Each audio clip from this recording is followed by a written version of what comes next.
Hi, everyone. I want to welcome you to this wonderful night where I will be bringing you a podcast for this month on Executive Wellness Podcast.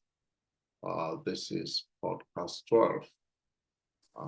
It's been a very long and fulfilling year. Um, I want to specifically welcome you to this podcast. This is going to be our last Executive Wellness podcast for the year. Of course, there will still be more leadership blueprint podcasts. I just want to encourage all our viewers, those who have been learning and benefiting from all our podcasts, to continue to visit our official School of Transformational Leadership YouTube page or YouTube channel.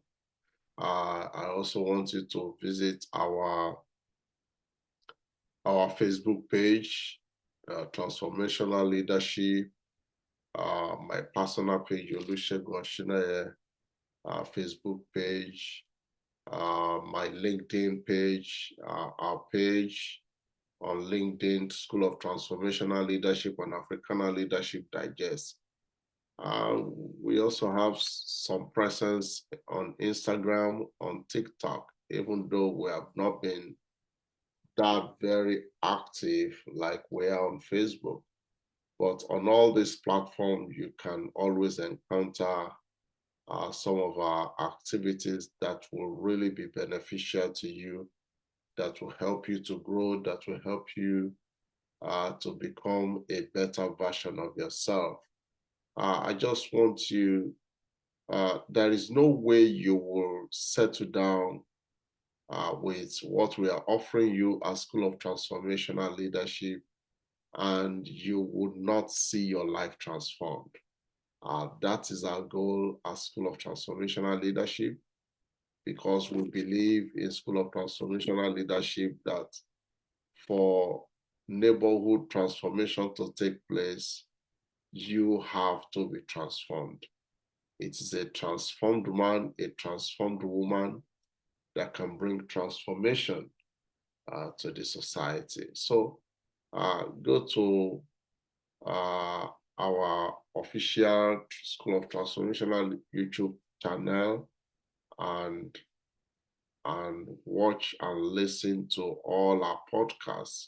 We have so many of them that is available. That when you begin to research on them, it will turn you completely into another person. So I just hope you will take advantage of what we are giving you at School of Transformational Leadership. Today, I want to uh, speak on the subject, overcome depression by living with a purpose. If you look at the society, either you want to look at the global community, you want to look at independent nation states, particularly United States of America or even Nigeria, you can see a lot of, like in USA, for example, between Saturday and Monday, in Rhode Island, for example, at Brown University, there was a gunshot on campus there. Also on Monday in Boston, precisely in the Brookline area, there was also a young professor that was killed in his home by somebody who carried gun to go and kill the man. And you can see that the at the root of some of these several gunshots and uh, using gun to to kill people, to destabilize the peace of the community. If you go to the root of the reason of these gunshots or people who are carrying these firearms, you will discover that at the root of it is a problem of depression. Somebody who is in his right senses would not necessarily carry gun and shoot another fellow man if something is not mentally wrong with him or her. You will even discover that some of them have this commanding instruction. They hear something telling them in their mind to carry the gun and shoot people, that if they don't shoot people, they will say, they will face the consequence for their action, for not doing, for not yielding to that instruction that they are receiving in their mind. Also, just this past week, there was another incident in Australia, where a father and a son was also on rampage, shooting everywhere, shooting people everywhere. And it's just so pathetic. But all I'm saying is that at the root of all this, some of this gun violence is depression. These people are suffering from depression. They are suffering from mental health challenge. And because of lack of treatment, because of lack of social interaction, healthy social interaction, these people have resorted into using violence to express their feelings, which should not be. I came across a report some years ago about the state of depression in Nigeria, for example. I read that in Nigeria, which has a population of close to, maybe, I don't really know which one is correct. Some people say in Nigeria we have close to 230 million people. And the report says that 1 in every 4 Nigerians is suffering from clinical depression.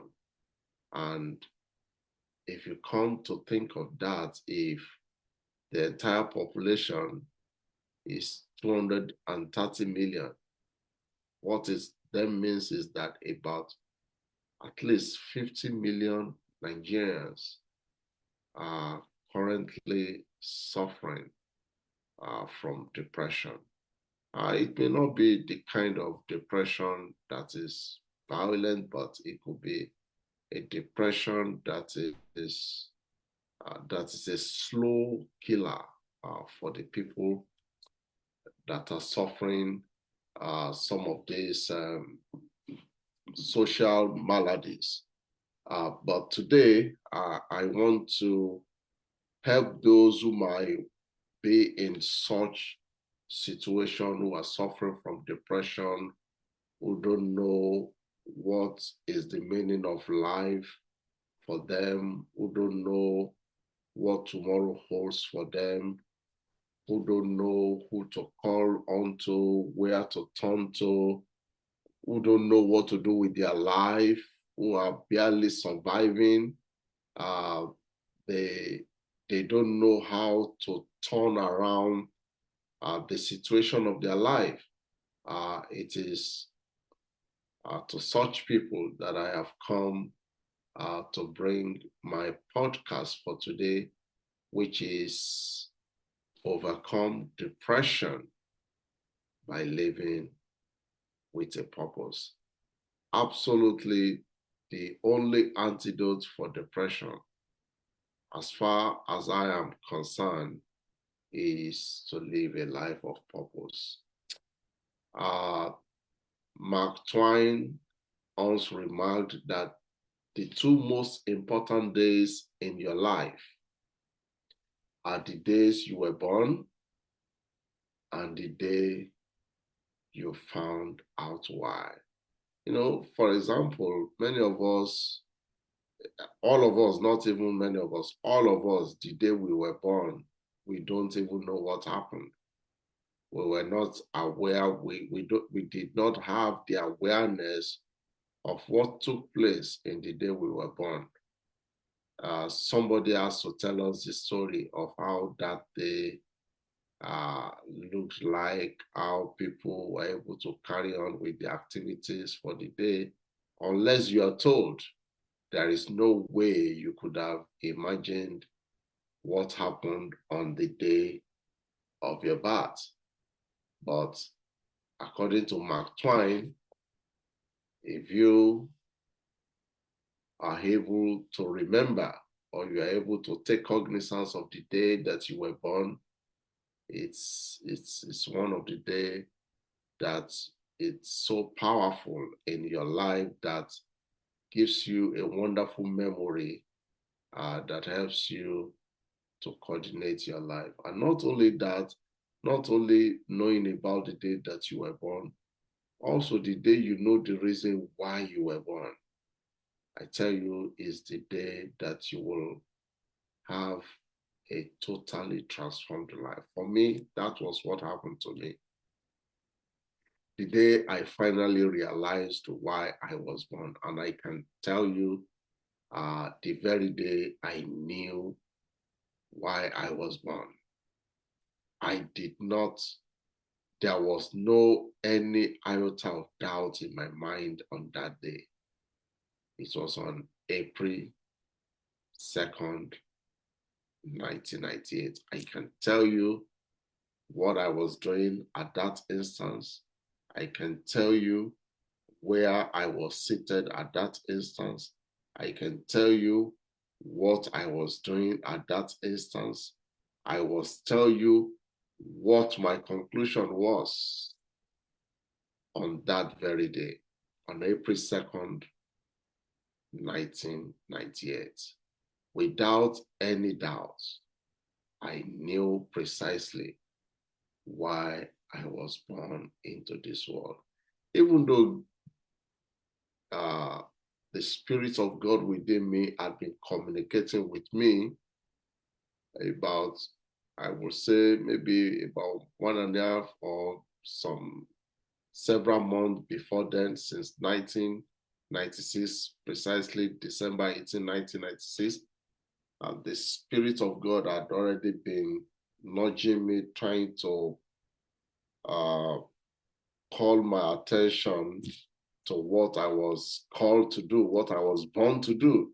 But I didn't have enough awareness to be able to understand that this is what the Spirit of God was saying, not until that Eureka moment. It was a moment that the Greek would say a kairos moment. It was a moment that something, it was like a veil was being taken away from my eye, and I could see far into my future, and I could see what I was called to do, what I was born to do. Initially, part of what I'm doing today is part of that calling. I had thought some of the things I'm also doing today, I had thought probably maybe I would just encourage people from my pastoral ministry to be able to do some of the things I'm personally doing now.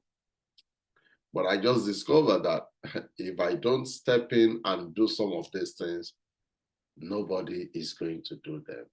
And that is why you have seen me take a different approach to my own ministry. The way I see ministry is not just a ministry that is limited in the four walls of the church. I believe in the ministry that is within the four walls of the church.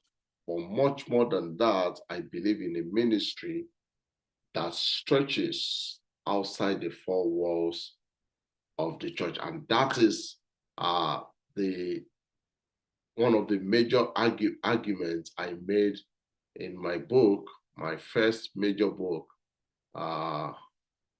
Neighborhood Transformation. That was the argument I was trying to make in that book. So let's ask ourselves, what is a life of purpose? A life of purpose, I will say, is the most original, authentic, an authentic reason for your existence. It is the most original and authentic reason for your existence. There is nothing that should be able to counterfeit that. There should be nothing else that should substitute that. It is the most original and authentic reason for your existence.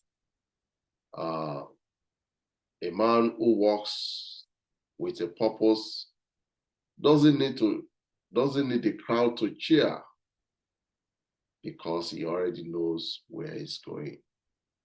If you know where you are going just as much as I know where I am going, for example, I can tell you without any feeling of shame or any feeling of arrogance or any feeling of superiority, I have come to a point in my life that I don't depend on people's applause to do things for myself, because it is not the applause that is the motivation for what I do.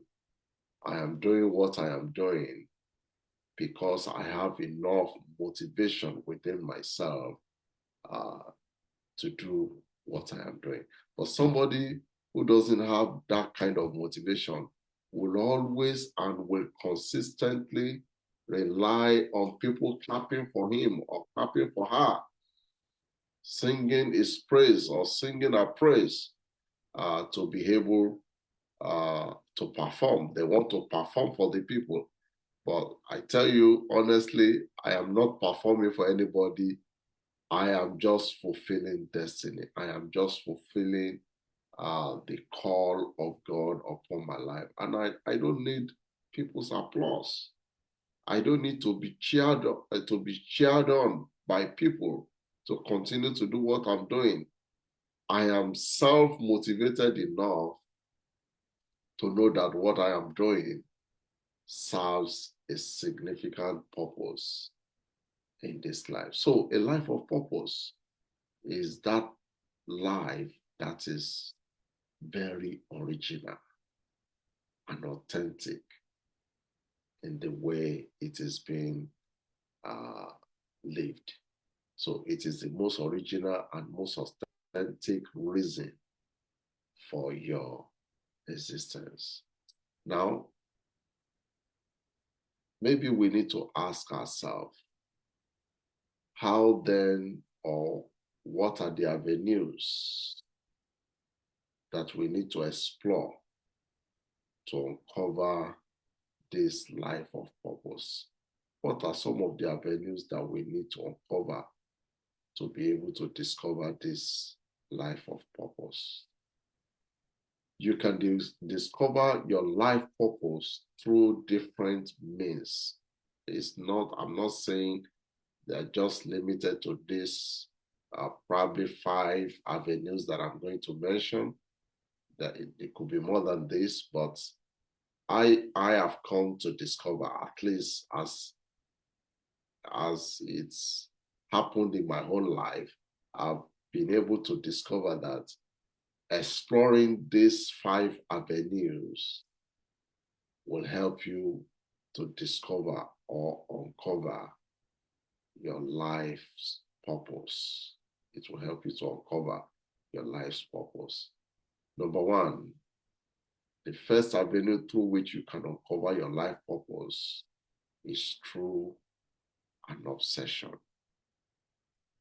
Now, I don't know if I have encountered that word before until I think the very first day I certainly knew I have a perfect understanding of what an obsession means was probably in 1997 or 1998 when I read the book written by Napoleon Hill, and the title of the book is Think and Grow Rich. That was a massive book. That was a very powerful book.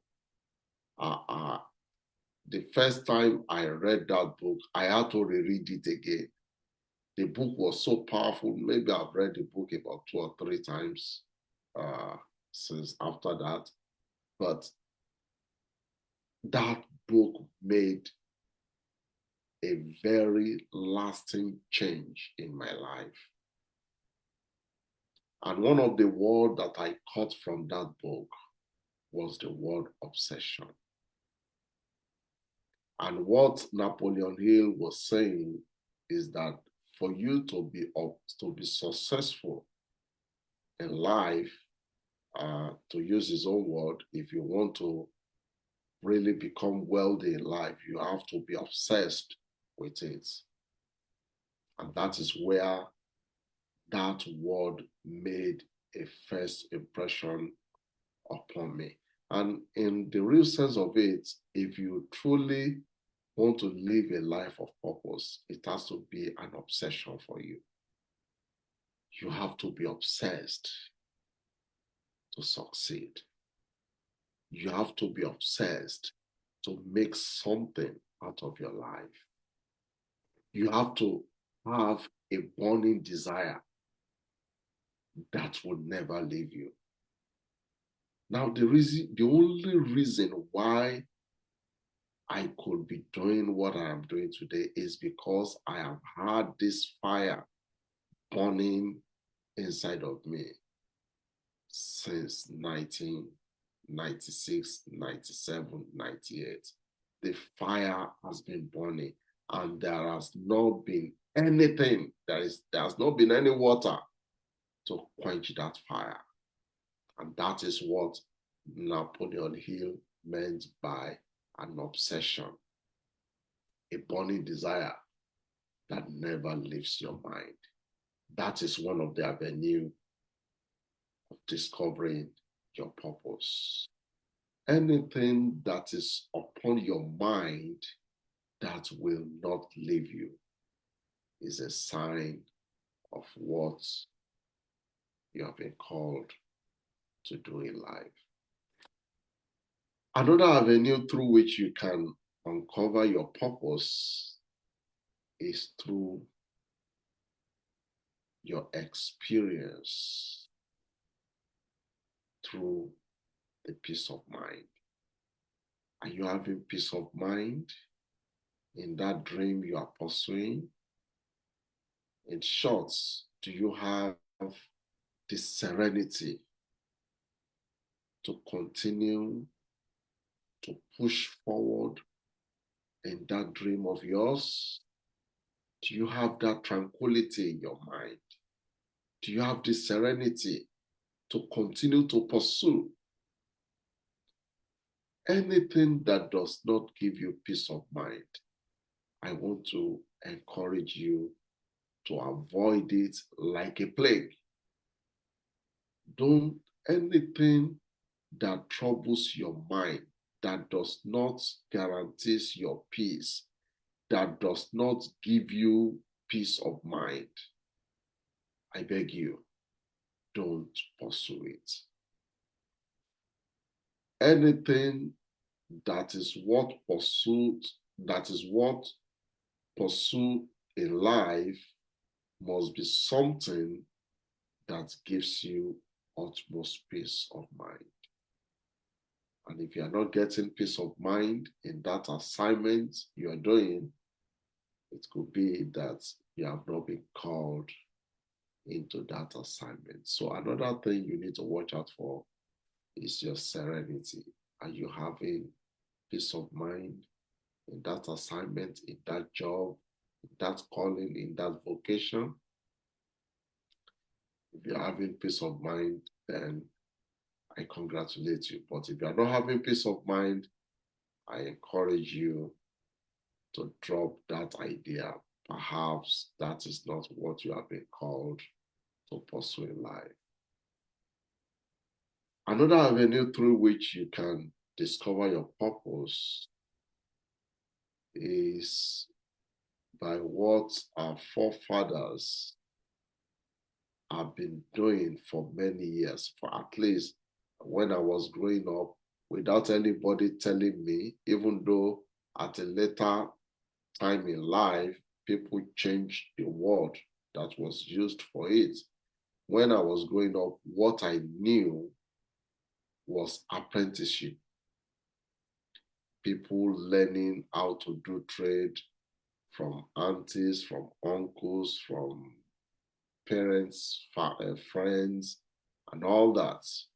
You stay with them, you learn the trade, you learn the skill, and then after some time, when you become an expert yourself, you set up your own business, you train other people who learn as an apprentice under you, and then the chain continues like that. That's the principle of apprenticeship. But later, in our modern time, the same word was later changed to mentorship. That is another way through which you can discover your purpose. It could be because somebody has so thoroughly mentored you in some aspect of life that you become a guru in that area. And then you can now express yourself, having been schooled into how to get results in those space. So mentorship is also very powerful. At the earliest stage when I was growing up, what I knew mentorship to be was apprenticeship. Apprenticeship.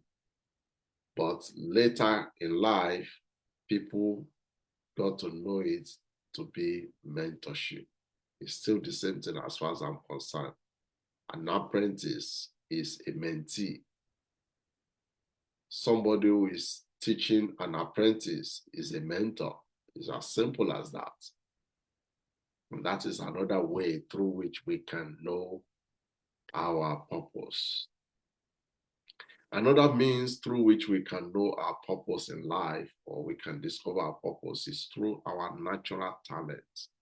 You know, one beautiful thing about talent is that you don't have to struggle to have it. You don't have to struggle. It just flows without any effort. Not that you won't put effort, but even the little effort you put, you see, you put in little effort, you see a lot of dividend from that effort.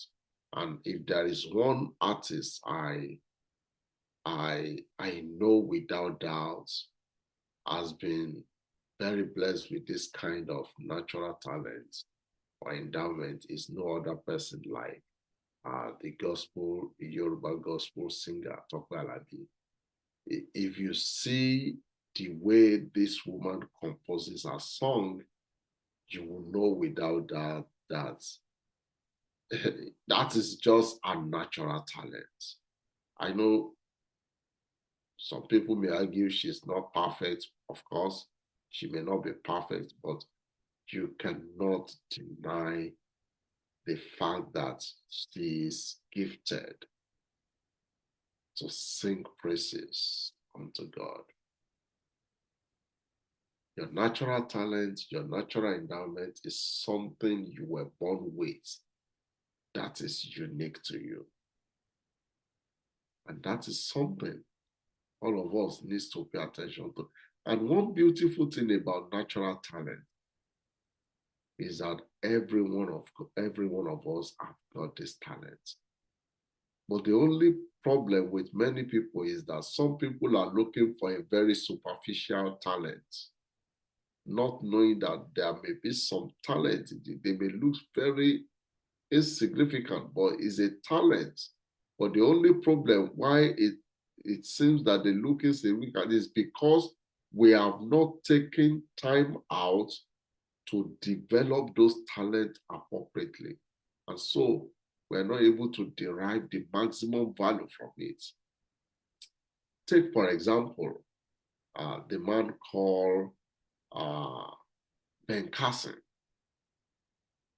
Ben Carson, when he started out in life as a young third or second grader, he was always behind in the class.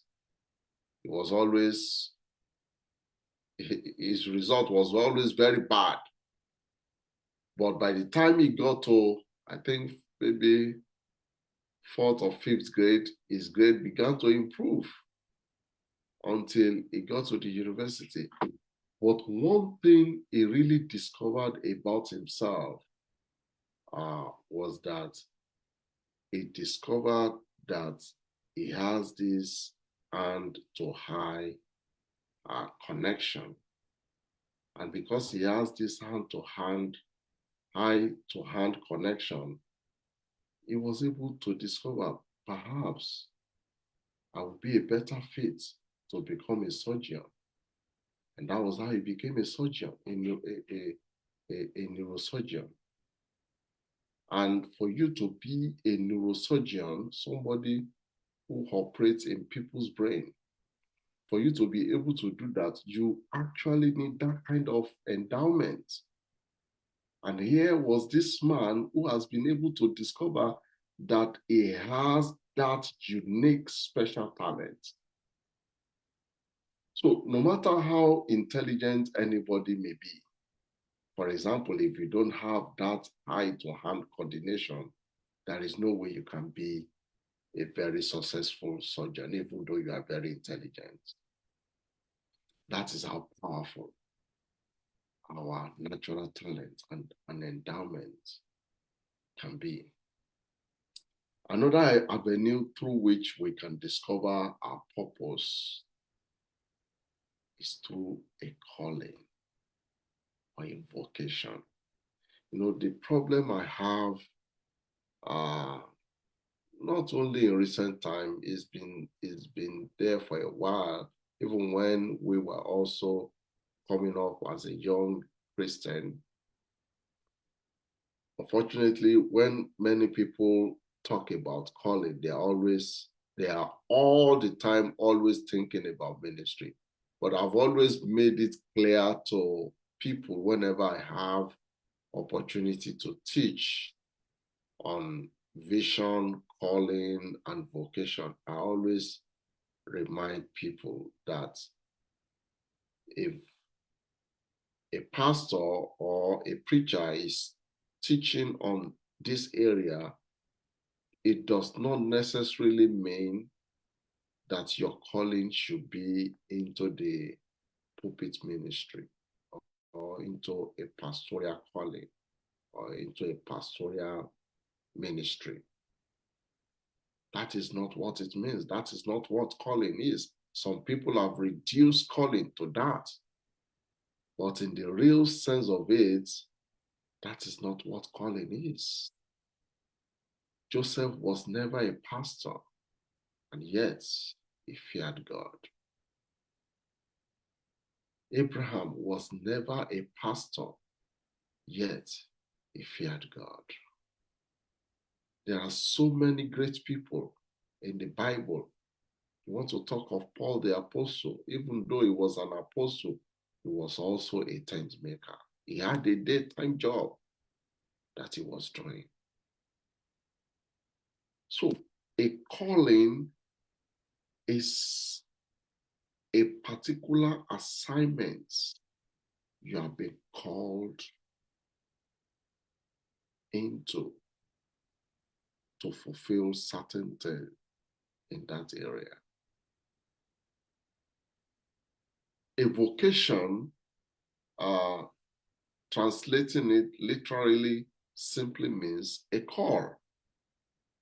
Something that has been given to you as an area for you to explore, to build, to develop, and to bring out the best in that area.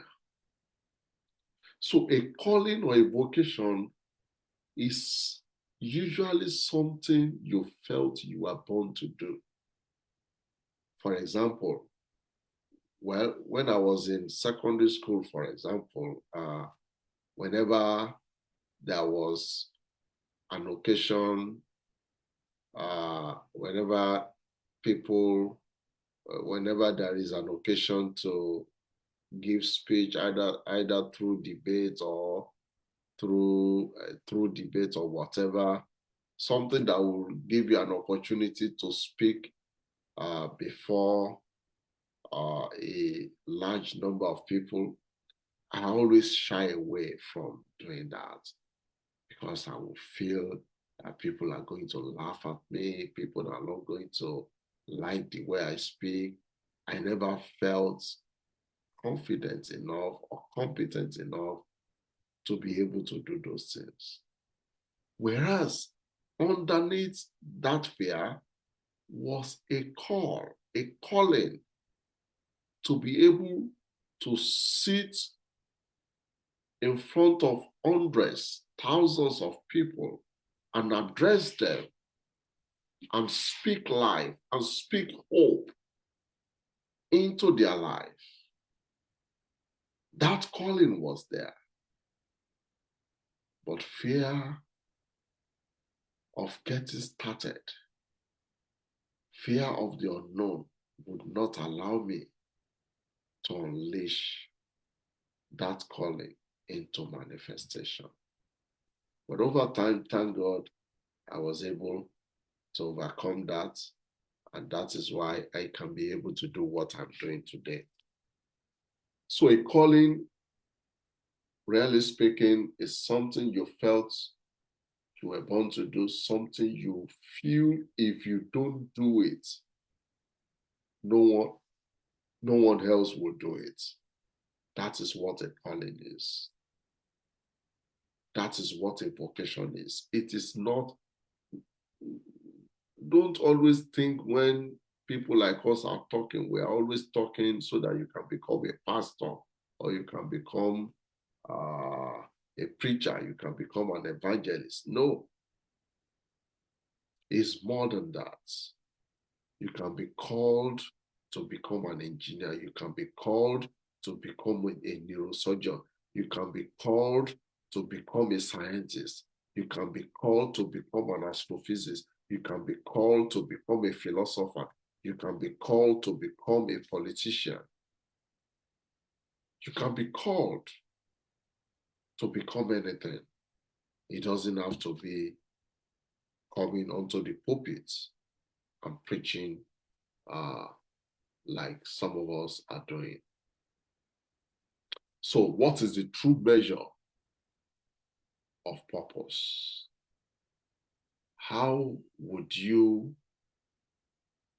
What metric would you use to judge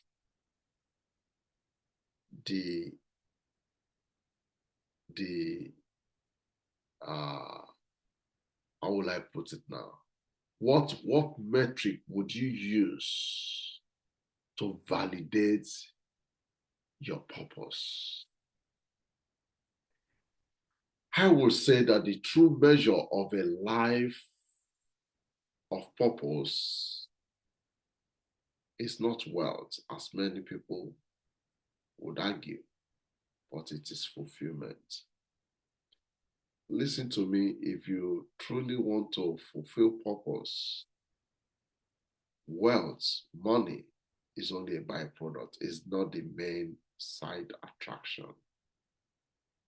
It's not the main side attraction. It's only a byproduct. Some people are rich today not because they necessarily pursued wealth. No. The only reason why they are rich today is because they followed purpose.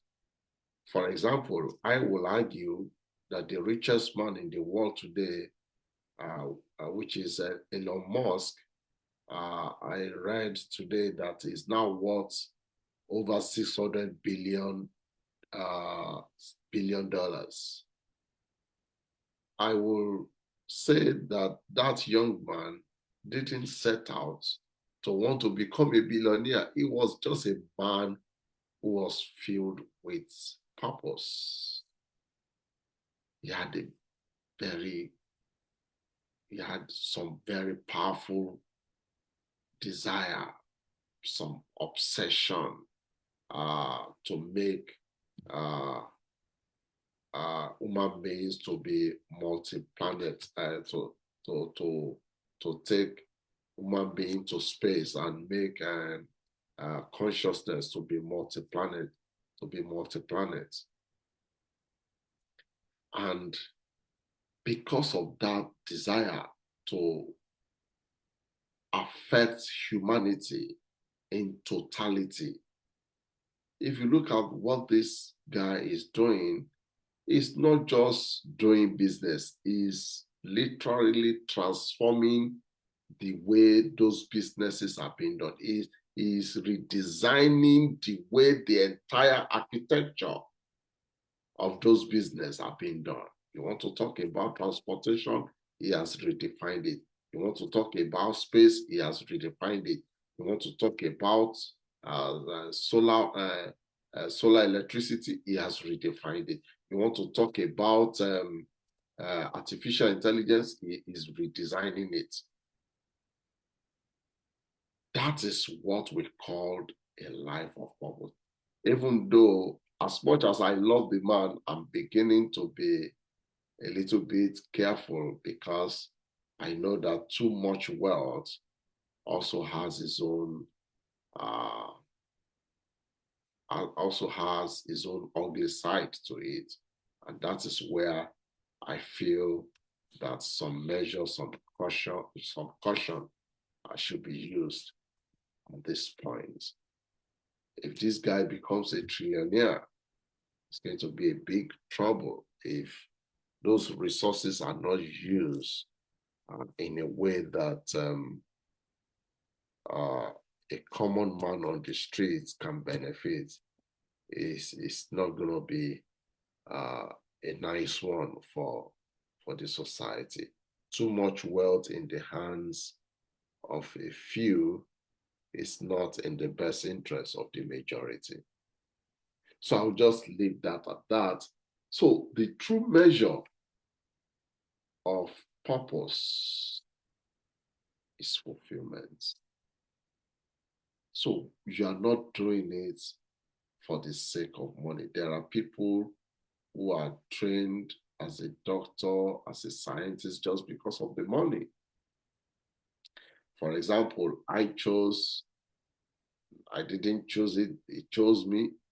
My calling chose me, but at the end of the day, I accepted to become a pastor, for example, not because of the money, but because it is what gives me fulfillment. I've been in the US for 10 years, pastoring for 10 years, not receiving salary, not receiving any major salary. And yet I am joyful, happy, doing what I'm doing because it is what gives me fulfillment.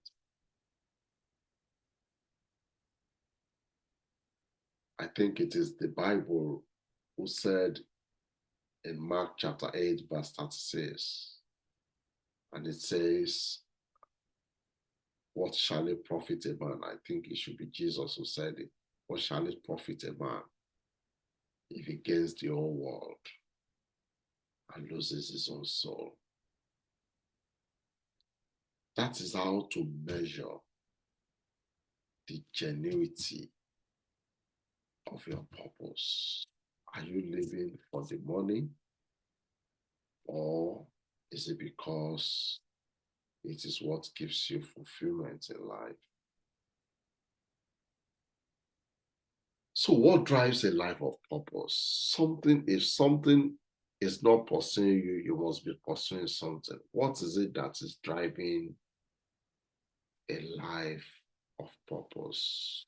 What is the chemistry? What is the mechanics behind a life of purpose? I will argue that at the background of a life of purpose is what I call a daily agenda. Listen to me, no matter who you are, if I can stay with you for a whole day, for 2, 3 days, I can easily conclude what your life will be in the next 5 years. If I can just have that opportunity to come into your private space, if I see the kind of book you read, the kind of games you watch, the kind of games you play, the kind of friends you keep, the kind of places you visit, the kind of movie you watch. If I can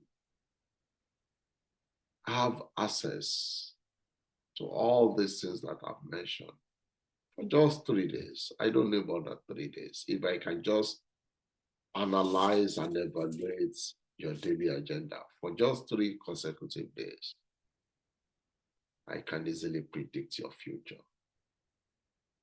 So if you want to know how purposeful your life is going to be and how rewarding it will be at the end of the day, you don't need to expect the unexpected.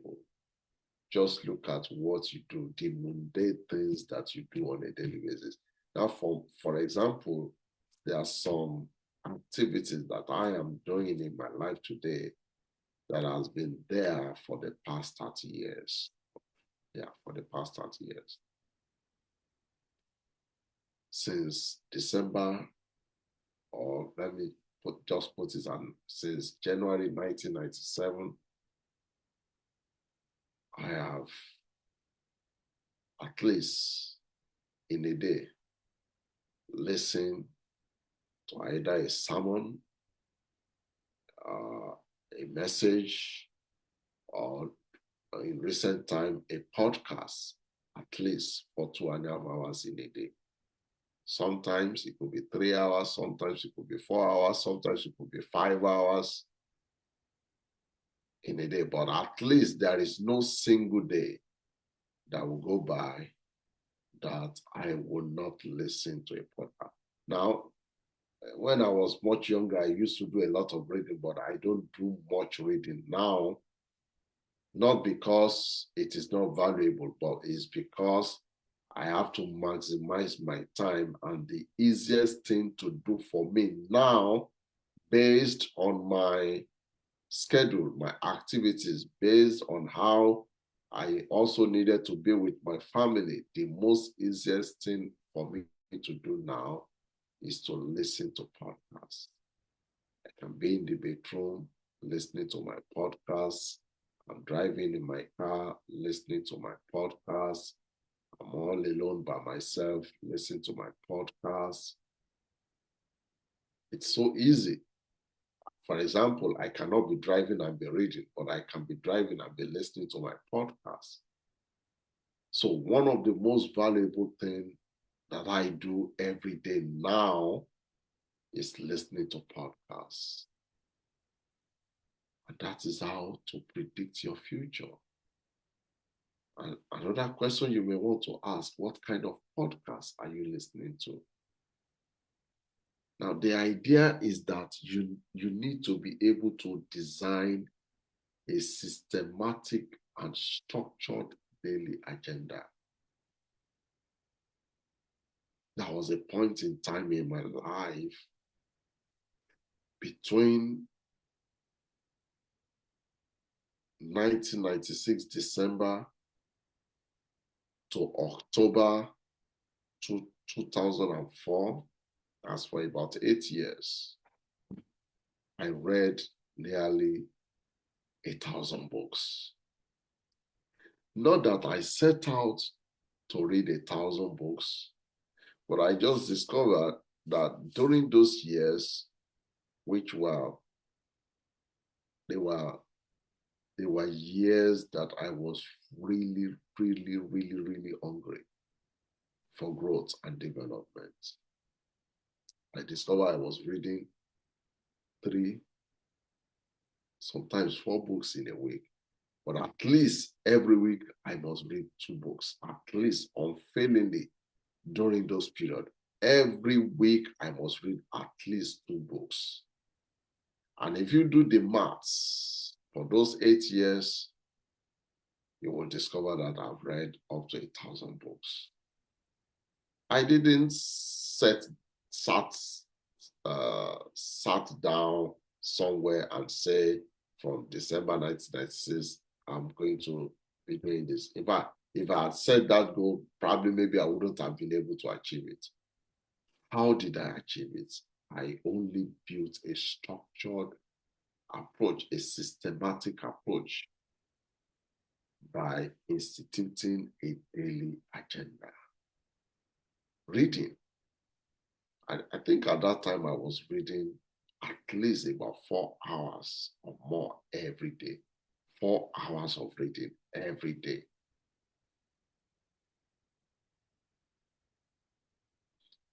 There was also a time, even though I've kind of readjusted the way I also study my Bible, for many, many years, for over 20 to 25 years,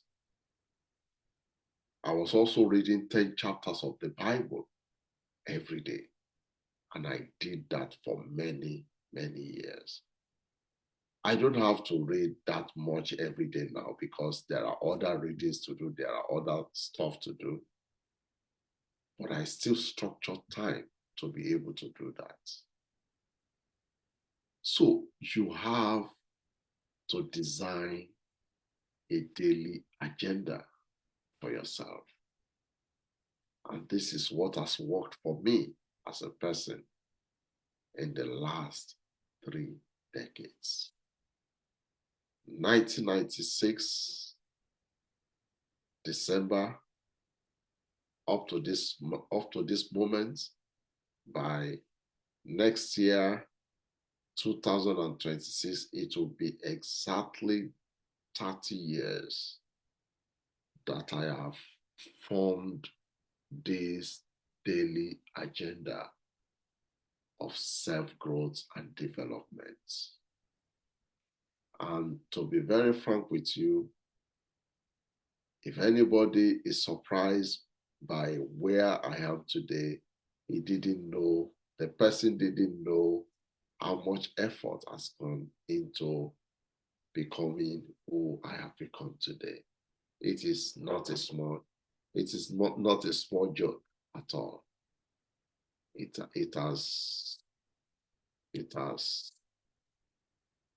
demanded a lot of efforts on my part.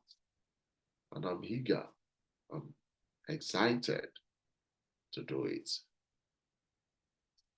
Somebody said something, I don't know who made that quote. It said, growth will cost you comfort, but staying comfortable will cost you growth. If you want to grow, the price to pay for growth is your comfort. And I thank my Maker that I decided to give up my comfort for my personal growth. In fact, the moment I begin to see that life is becoming too comfortable, then I know that something is not really working right with me. You have to consistently and continuously put yourself on that edge of always anticipating for what could be that could be better. You have to constantly put yourself in that edge. You always, all the time, always anticipate for what is to come that you have not experienced, that would be possible. You have to always anticipate for that. That is where your growth is. That is what gives you fulfillment. But if you become too comfortable with life, you sleep when you want to sleep, you eat when you want to eat, you go out when you want to go out, life is not going to bring any extraordinary result to you.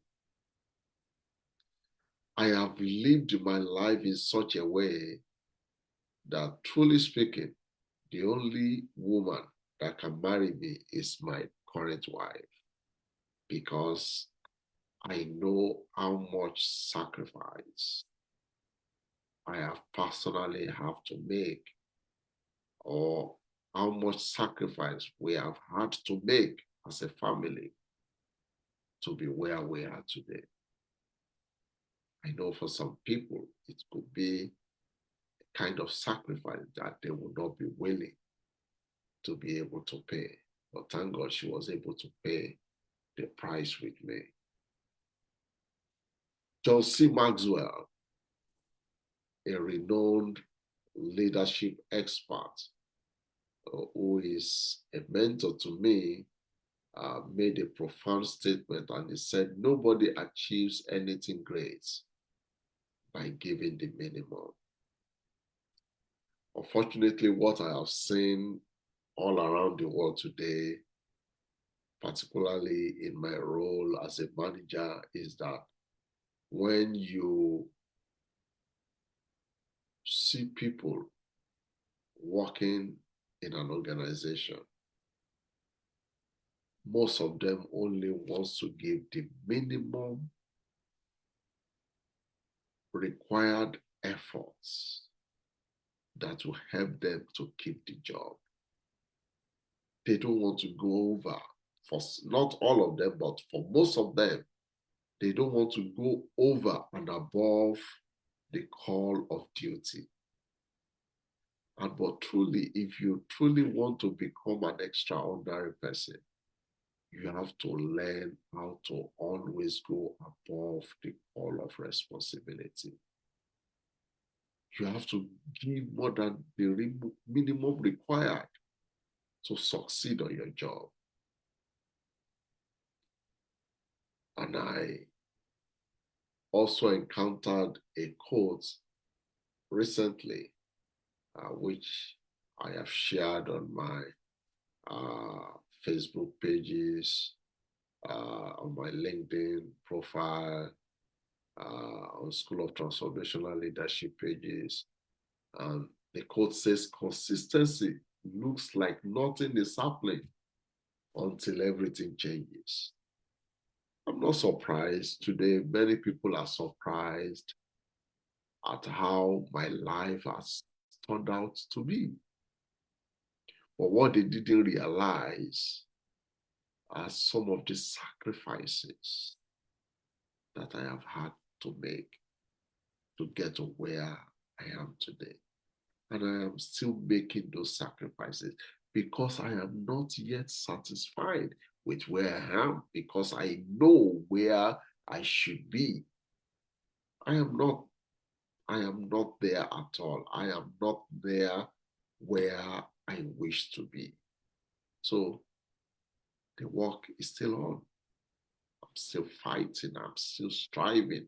I'm still doing my best. I am still working on myself. I'm still doing the best that I can do so that a more glorious version of me can emerge. So what is the most important effects of the discovery of purpose. What can you say is the singular most important effect of the discovery of your purpose? For me, I don't know if you'll agree with me, discovering my purpose has helped me to streamline my decision-making process. It has helped me to know what to say yes to and what to say no to.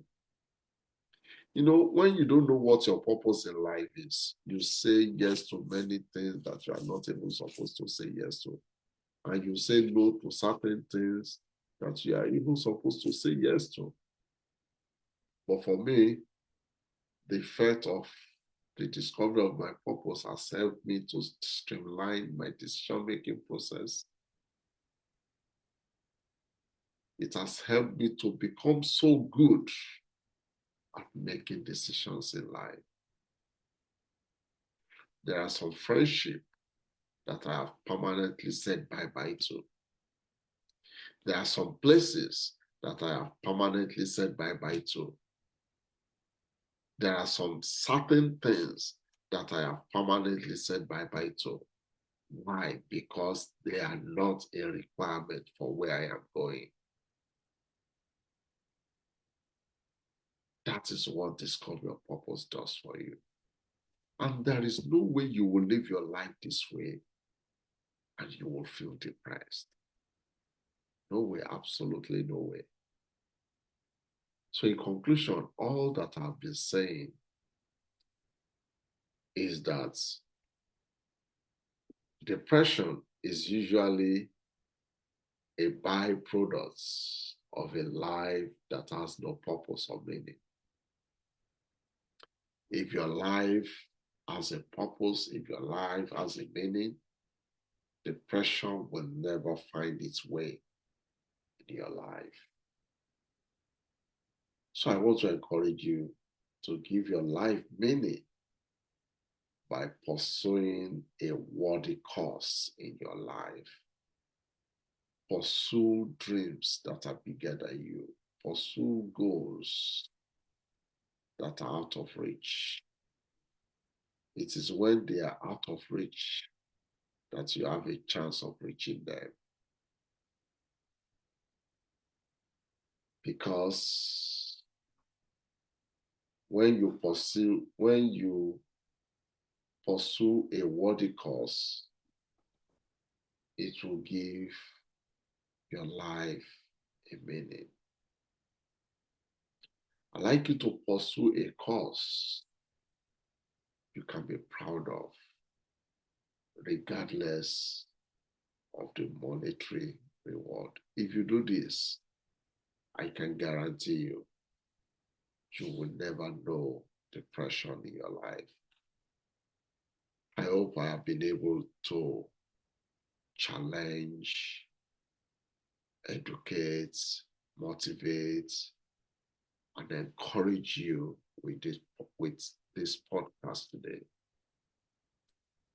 I'd like you to share your impression of how much impact we've made on you through our different podcasts by reaching out to me, by telling me your stories so that I can rejoice with you and then know that I am really making a significant impact in your life. Until I see you next time, bye-bye for now. God bless you.